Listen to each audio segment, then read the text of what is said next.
लोकसभा चुनावों में इस बार कम वोटिंग ने बीजेपी के होश उड़ा दिए हैं। वोटिंग के बाद से जो रुझान आना शुरू हुए हैं उससे इंडिया गठबंधन में जबरदस्त खुशी दिखाई दे रही है। कई सोर्स की तरफ से तो यहां तक कहा जा रहा है कि पहले ही 2 चरणों में इंडिया गठबंधन एनडीए से बहुत आगे निकल चुका है।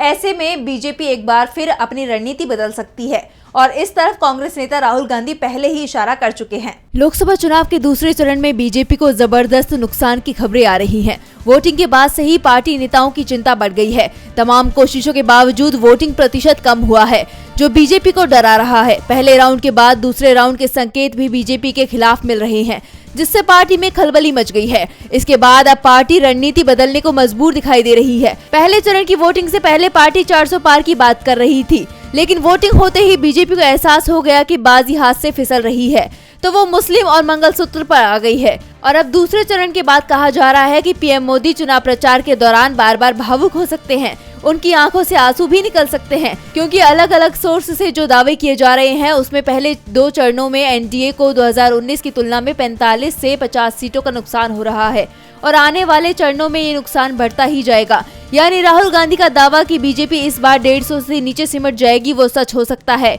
कांग्रेस महासचिव वेणुगोपाल ने कहा कि हमने बीजेपी के 400 पार के दावे की हवा निकाल दी है और 2 चरणों के चुनावों के बाद साफ हो गया है कि हम स्पष्ट रूप से आगे हैं और ये आगे के चरण में भी बना रहे।